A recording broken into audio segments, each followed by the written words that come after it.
السلام علیکم، کیسے ہیں سب؟ اس امید کے ساتھ کہ سب خوش ہوں گے اور تندرست و توانا بھی۔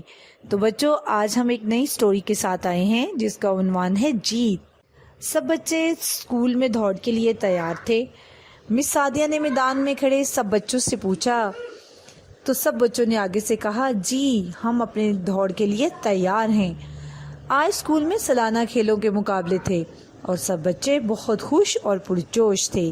مس سعدیہ نے وسل بجا کر دوڑ کا آغاز کیا اور سب بچے تیزی سے بھاگے۔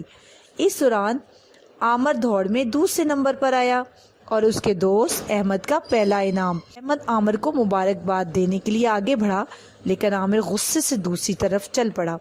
مس سعدیہ نے یہ منظر دیکھ رہی تھی۔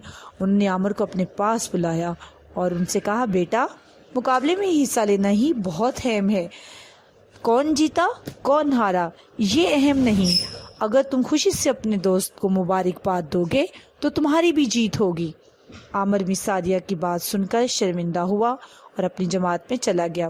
چھٹی کے وقت دونوں دوست ہاتھ تھامے گھر جا رہے تھے اور دونوں نے اپنے اپنے انعامی میڈل پہنے ہوئے تھے۔ یہ دیکھ کر تو مس سعدیہ بہت خوش ہوئی اور انہوں نے دونوں بچوں کو پاس بلا کر شاباش دی۔ تو بچوں، اس سٹوری سے ہمیں کیا سبق ملتا ہے؟ اس سٹوری سے ہمیں سبق ملتا ہے کہ دوسروں کی خوشی میں ہمیشہ خوش رہنا چاہیے اور ہار اور جیت مقدر کی بات ہے، اس کے لیے ایک دوسرے سے دوستی ختم نہیں کرنی چاہیے اور نہ ہی ہمیں ایک دوسرے سے جیلسی فیل کرنی چاہیے۔ تو آج سے ہم سب ارادہ کرتے ہیں کہ ہم ہمیشہ ایک دوسرے کے ساتھ خوش رہیں گے،